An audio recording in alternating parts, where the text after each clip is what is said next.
Bismillahirrahmanirrahim. Assalamualaikum warahmatullahi wabarakatuh. Halo teman-teman, di video kali ini saya akan membahas tentang mata kuliah kewirausahaan.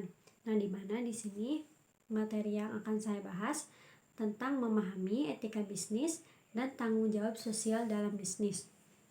Nah, di sini seputar etika bisnis. Apa sih etika bisnis itu? Nah, di sini dijelaskan bahwa etika bisnis itu adalah bidang studi yang mempelajari tentang prinsip-prinsip, moral, dan nilai-nilai yang mengatur perilaku bisnis dan interaksi perusahaan dengan karyawan, konsumen, dan lingkungannya. Nah, di mana etika bisnis itu juga bisa membantu bertindak secara adil, jujur, dan menghormati hak asasi manusia. Nah, selain etika bisnis, di sini juga ada tanggung jawab. Tanggung jawab sosial. Apa sih tanggung jawab sosial itu? Nah, di sini dijelaskan tanggung jawab sosial itu adalah suatu kepedulian organisasi bisnis untuk bertindak dengan cara-cara mereka sendiri dalam melayani kepentingan organisasi dan kepentingan publik eksternal. Nah, dari pengertian tersebut di sini terdapat prinsip-prinsip yang mana prinsip-prinsip dalam etika bisnis itu ada 5 poin. Yang mana poin pertama adalah prinsip otonomi, poin kedua prinsip kejujuran, poin ketiga prinsip keadilan, poin keempat prinsip saling menguntungkan, dan poin kelima adalah prinsip integritas moral. Nah, yang akan saya jelaskan prinsip yang pertama yaitu tentang prinsip otonomi. Apa sih prinsip otonomi itu? Nah, prinsip otonomi itu adalah prinsip yang menunjukkan sikap kemandirian, kebebasan, serta tanggung jawab. Jadi, orang yang mandiri berarti orang yang dapat mengambil keputusan. Nah, lalu bisa melaksanakannya berdasarkan kemampuan sendiri. Nah, sesuai dengan apa yang dia yakini. Terus bebas dari tekanan juga, bebas dari hasutan, bebas dari ketergantungan kepada pihak lain. Nah, maksud dari prinsip otonomi tersebut itu jadi dia itu punya pendirian dan tidak percaya dengan hasutan-hasutan dari orang lain, tidak juga di bawah tekanan orang lain. Nah, lanjut ke prinsip yang kedua. Prinsip yang kedua yaitu adalah prinsip kejujuran. Nah, di mana prinsip kejujuran itu adalah prinsip yang menanamkan sikap apa adanya berdasarkan fakta. Jadi tidak mengada-ngada, dia berbicara dan bersikap tentang fakta, tentang situasi yang asli gitu, situasi dan kondisi yang sebenarnya. Dan dengan kata lain, apa yang dia katakan itulah apa yang dia kerjakan. Nah, lalu prinsip ini juga bisa memberikan kepatuhan dalam melaksanakan berbagai kontrak, komitmen, dan perjanjian yang telah dibuat. Jadi di dalam bisnis itu pasti selalu ada perjanjian, terus selalu ada kontrak, komitmen gitu kan. Jadi di mana di dalam etika bisnis itu prinsip kejujuran itu harus ada, karena orang-orang yang menjalankan bisnis itu harus mempunyai kejujuran. Nah, untuk poin yang ketiga yaitu keadilan, di mana keadilan di sini dijelaskan bahwa keadilan itu menanamkan sikap yang adil terhadap semua pihak. Jadi tidak membeda-bedakan rekannya gitu. Jadi dengan tidak membeda-bedakan dari segala aspek, seperti aspek ekonomi, hukum maupun yang lainnya. Nah, lalu poin keempat di sini tentang prinsip saling menguntungkan. Nah, saling menguntungkan di sini dijelaskan bahwa yaitu prinsip saling menguntungkan itu yaitu harus menanamkan kesadaran untuk saling memberikan keuntungan terhadap satu sama lain. Artinya dalam setiap tindakan bisnis harus diusahakan supaya semua pihak itu merasa diuntungkan. Jadi tidak ada salah satu pihak yang dirugikan. Nah, untuk poin yang kelima yaitu tentang prinsip moral integritas, yang mana prinsip integritas moral itu merupakan salah satu prinsip yang tidak merugikan orang lain di dalam mengambil keputusan dan tindakan bisnis. Nah, prinsip ini dilandaskan dengan kesadaran bahwa setiap orang harus menghormati dan dihormati sebagai manusia.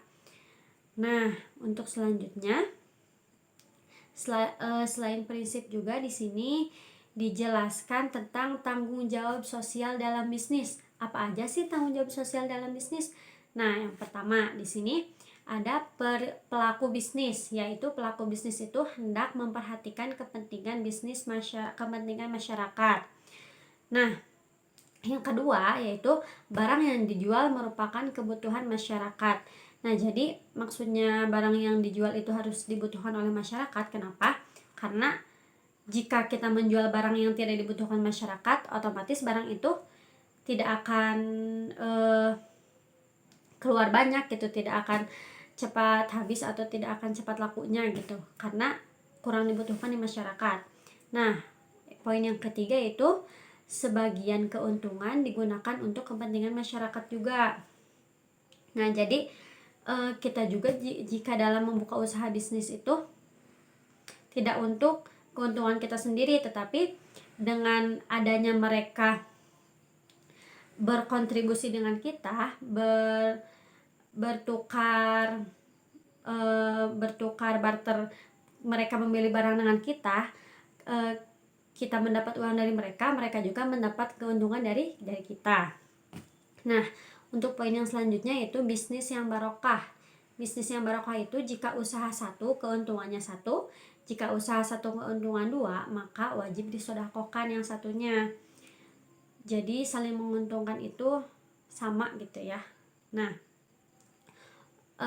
sebagaimana ada dalam Al-Quran juga, Quran surah An-Nisa ayat 29, di mana di sini dijelaskan, hai orang-orang yang beriman, janganlah kamu saling memakan harta sesamamu dengan cara yang batil, kecuali dengan jalan perniagaan yang berlaku dengan suka sama suka di antara kamu. Nah, itu dijelaskan di dalam Al-Quran. Untuk selanjutnya, di dalam etika bisnis dan tanggung jawab sosial juga di sini dijelaskan adanya reputasi perusahaan. Apa sih reputasi perusahaan itu? Nah, di sini dijelaskan reputasi perusahaan itu memahami etika bisnis dan tanggung jawab sosial dapat membangun reputasi perusahaan yang baik di mata konsumen dan masyarakat. Otomatis jika kita mempunyai salah satu perusahaan, berarti nama perusahaan itu harus tetap baik. Nah, harus tetap baik di sini. Jadi kita harus menjaga kualitas suatu produk, lalu harga produk dengan kualitas produk itu harus sama. Jangan produk kualitasnya rendah tapi harganya tinggi, jadi tidak boleh merugikan orang lain juga. Dan jika itu terjadi maka akan rusak juga reputasi perusahaan. Nah, untuk selanjutnya manfaat etika bisnis dan tanggung jawab sosial, di sini poin kedua ada kepuasan karyawan. Nah, kepuasan karyawan di sini tuh apa sih? Yaitu penerapan etika bisnis dan tanggung jawab sosial dapat meningkatkan kepuasan karyawan dan kebanggaan bekerja di perusahaan. Nah, yang dimaksud di sini itu pekerja itu harus merasa puas dengan jadi gaji pekerja dengan kerjaan mereka itu harus sesuai. Jangan sampai mereka kerja capek tapi upah yang mereka dapatkan itu tidak sesuai dengan apa yang mereka kerjakan. Nah, di sini poin ketiga yaitu tentang keberlanjutan bisnis. Apa sih keberlanjutan bisnis itu? Nah, di sini jelaskan keberlanjutan bisnis itu dengan adanya memiliki komitmen terhadap etika bisnis dan tanggung jawab sosial, perusahaan dapat membangun keberlanjutan bisnis jangka panjang. Nah, seperti yang dijelaskan tadi di dalam prinsip-prinsipnya, yaitu bahwa di dalam etika bisnis itu harus ada prinsip kejujuran. Nah, prinsip kejujuran di sini yaitu harus bisa berkomitmen, harus bisa menepati janji apa yang sudah dia buat. Jadi mengapa prinsip kejujuran itu sama dengan ada hubungannya dengan keberlanjutan bisnis, karena di dalam bisnis harus bisa berkomitmen ya. Nah, untuk selanjutnya di sini ada tantangan dalam penerapan etika bisnis dan tanggung jawab sosial. Ada apa aja sih? Nah, yang pertama di sini ada keuntungan dan etika.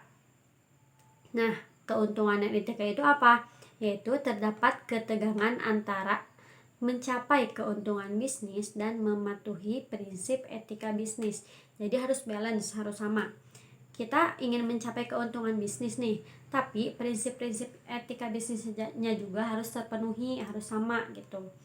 Nah, untuk poin yang kedua, di sini ada kekuasaan dan pengaruh. Yaitu apa sih kekuasaan dan pengaruhnya? Nah, para pemimpin perusahaan memiliki kekuasaan dan pengaruh yang besar dalam membentuk budaya dan praktik bisnis yang etis. Ya, yang dimaksud di sini yaitu para pemimpin perusahaan harus memiliki kekuasaan dan pengaruh yang besar dalam bentuk budaya dan praktik bisnis. Nah, jadi si pemilik perusahaan ini harus memiliki kekuasaan. Jadi dia juga harus tahu bisnis apa yang dia olah, dan pasti dia itu harus mengetahui semuanya selain dari karyawannya itu. Nah, untuk poin yang ketiga yaitu globalisasi. Apa sih globalisasi itu? Nah, globalisasi itu perusahaan yang beroperasi di banyak negara harus mempertimbangkan perbedaan budaya yang diturunkan etika yang berbeda. Nah, untuk selanjutnya di sini ada landasan hukum dan regulasi. Apa sih landasan hukum itu? Nah, yang pertama ada undang-undang perusahaan. Nah, yang isinya itu peraturan yang mengatur pendirian, operasional, dan tanggung jawab perusahaan. Poin yang kedua yaitu peraturan lingkungan. Peraturan lingkungan itu di sini yaitu kode etik yang dirumuskan oleh berbagai asosiasi profesi untuk mengatur perilaku etis dalam praktik bisnis. Nah, selanjutnya ada kode etik profesi. Apa sih kode etik profesi itu? Nah, di sini dijelaskan kalau seandainya kode etik profesi itu adalah peraturan yang mengatur perlindungan lingkungan dan tanggung jawab bisnis terhadap dampak lingkungan. Nah, untuk selanjutnya yang terakhir yaitu kesimpulan. Nah, di mana kesimpulan dari etika bisnis dan tanggung jawab sosial adalah dasar kesuksesan bisnis dalam memahami, menerapkan, dan berkomitmen terhadap etika bisnis dan tanggung jawab sosial. Dapat membantu perusahaan membangun citra positif keberlangsungannya bisnis dan meningkatkan hubungan dengan konsumen dan masyarakat. Nah, teman-teman, itu saja pemaparan materi dari saya. Masih banyak kurangnya dan mohon dimaklumi. Syukron. Wassalamualaikum warahmatullahi wabarakatuh.